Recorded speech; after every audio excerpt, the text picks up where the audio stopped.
태풍 흰남노가 오늘 아침 울산 앞바다를 통해 빠져나가면서 언제 그랬냐는 듯 오늘은 전국적으로 맑은 하늘을 보였습니다. 하지만 태풍의 흔적 곳곳에 남아있는데요. 특히 남해안, 부울경 지역을 중심으로 그 피해가 심각합니다. 관련 소식을 전문가와 함께 짚어보겠습니다. 정창삼 인덕대 스마트건설 방재학과 교수 나와 계십니다. 어서 오세요. 안녕하십니까? 네, 저희가 이제 포항, 부산, 전남 태풍 영향권에 들었던 지역에서 정말 큰 피해가 속출했는데 역대급이라는 이제 수식어가 붙었던 만큼 이전 태풍들과 비교했을 때 그 위력이 얼마나 컸던지 좀 설명 부탁드리겠습니다. 사실 저희들이 기상청에서 예보할 때 저희가 제주도에 접근할 때까지만 해도 저희는 모든 기록을 갈아치울 줄 알았습니다. 네. 근데 이제 제주도로 오면서 태풍의 에너지가 되는 해수면의 온도들이 좀 낮아지면서 심해에 있는 물들이 올라오면서 조금 약해지긴 했지만 네. 그럼에도 불구하고 워낙 태생 자체가 역대급이었습니다. 그래서 그 규모를 한번 보면 지금 현재 우리 흰남노에 의한 피해의 집계는 되지 않았습니다만은 역대 피해를 태풍에 의한 피해를 한번 살펴보면 네. 태풍 1위가 루사입니다. 피해액이 한 5조 1,500억 정도 되고요. 네. 그다음에 뭐 2위가 매미입니다. 4조 2,200억. 그래서 3위가 올가 태풍인데요. 1999년 1조 한 정도 됩니다. 그래서 이런 것들을 쉽게 보면은 모든 재난, 그러니까 사회 재난, 자연 재난을 통틀어서 태풍이 가장 큰 피해를 입고 있는데요. 지금 흰남노가 지금 밝혀진 바로는 지금까지 알려진 바로는 차량 1,400대 정도, 그리고 한 120억 정도의 피해액이 있다고 합니다. 계속 늘어날 걸로 예상이 되고 있고요.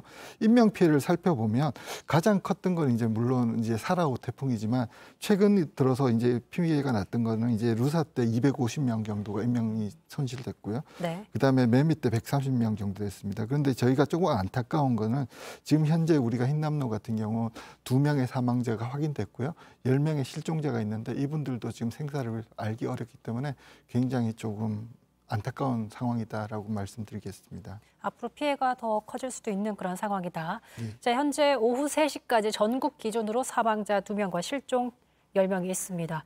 앞서 말씀하신 대로 태풍 매미와 좀 비슷한 위력을 갖고 있다라는 기사들이 좀 나왔습니다. 그러니까 예. 풍속이 비교적 빠르지 않고 예. 내륙에 머물렀던 시간이 비교적 짧았기 때문에 생각보다는 예상했던 것보다는 조금 역대급 정도는 아니었던 그런 흰남노라고 설명하신 것 같은데 태풍의 그 중심 기압이 낮아서 예. 근데 그게 더 무섭다고 하더라고요. 예. 거기에 대한 좀 설명을 좀 해주시겠어요? 사실 이번에 흰남노가 저희가 처음에 생각했던 것보다는 피해가 조금 작을 줄 알았습니다. 왜냐하면 태풍이라는 재해는 우리가 쉽게 얘기하면은 예고가 되는 재난입니다. 그러니까 우리가 한 5일 전부터 태풍의 경로를 추적해 왔고, 네. 그다음에 이번 재난은 특히 8월 9일 폭우 이후에 우리나라 국가의 모든 방제 역량을 집중해서 우리가 대비를 해왔거든요.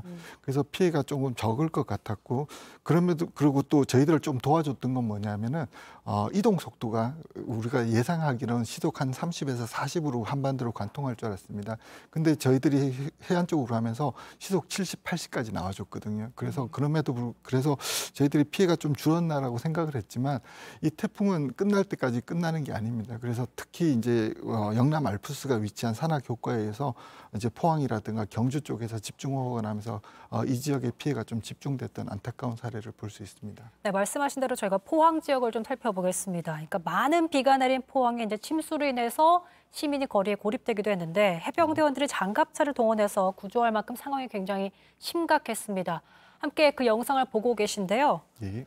포항에서는 7명이 또 지하주차장에 갔다가 실종되는 그런 그렇습니다. 사건이 발생하기도 했어요. 현재까지 실종 상태이고요. 그렇습니다.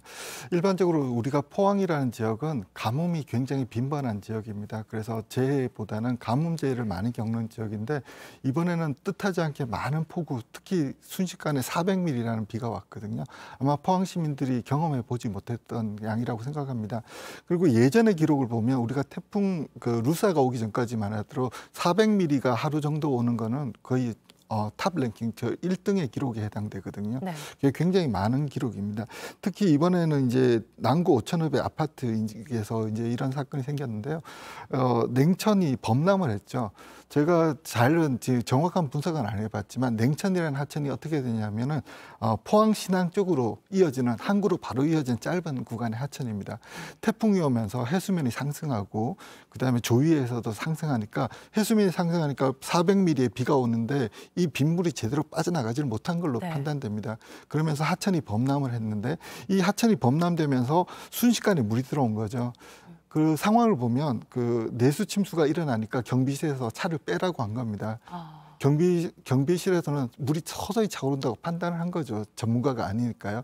근데 이제 하천이 범람이 순식간에 일어나게 되면 물이 지하 주차장으로 들어오는 데는 거의 하천과 동일하게 들어옵니다. 그렇게 되면 한 2, 3분 사이에 물이 차기 때문에 지하 주차장에 계신 분들이 빠져나오지 못하고 그런 참변을 당하셨던 것으로 예상하고 있는데 2, 굉장히 3분 만에 물이 그렇게 확 차오르나요? 그렇습니다. 그냥 하천이 생성된다고 생각하시면 되고요. 굉장히 좀 안타까운 거는 이제 냉천이 범람했을 때 우리가 사이렌이라든가 긴급 어떤 재난 신호들을 좀 줬으면 좀 하는 그런 아쉬움들이 남아 있습니다. 네. 네, 지금 포항 이제 제철소에도 공장 안에 지금 불이 난 것으로 파악이 되고 있는데 이게 화재가 지금 태풍과 관계가 있는지 조사 중이라는 안타까운 소식도 전해지고 있습니다. 자, 지금 포항이 그 침수뿐만 아니라 산사태도 발생을 했는데 저희가 영상을 또 함께 또 준비했습니다. 자, 지금 보시면 흙더미가 무너져 내리는 영상이라고 제보가 들어와 있는 영상인데요.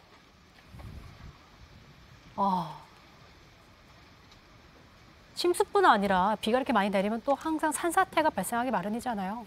그렇습니다. 이번에 저기 포항 용흥동과 대흥동에서 일어난 산사태들이 이제 보여지고 있는데요. 사실 산사태의 가장 주요 원인은 강수입니다. 그래서 보면은 이 태풍이라는 비가 보면은 오랜 기간 동안 비가 옵니다. 우리 한반도의 강우 기록을 보면 1시간 동안 제일 많이 온 것은 전선에 의해서 일어납니다. 저희가 8월 9일 날 우리가 강남역 침수 사건 때 경험했듯이 역대 모든 기록은 1시간 강수 기록은 기압에 의해서 발생하고요. 24시간 강우 기록은 태풍에 의해서 발생됩니다. 그래서 태풍 오랜 시간 동안 계속 비가 오니까 토양으로 계속 수분이 이제 들어가면서 토양이 무거워지니까 산사태들이 발생되기 때문에 우리가 태풍이 올 때는 항상 산사태를 주의해야 된다고 생각하고 있습니다.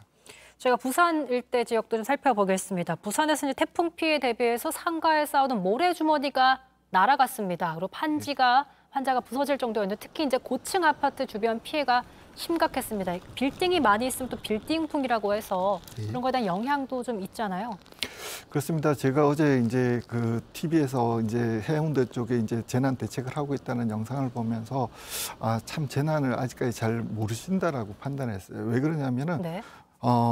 폭풍 해일이 오면 그냥 내수 침수가 아니고 하나의 에너지파가 오는 겁니다. 그 폭풍 해일의 에너지가 어느 정도냐 하면은 예를 들어서 보면 항구 쪽에서 보면 테트라포드라는 게 있습니다. 그게 한 20톤에서 100톤까지도 가는 건데요. 그럼 100톤짜리를 가거도나 이런 데서는요.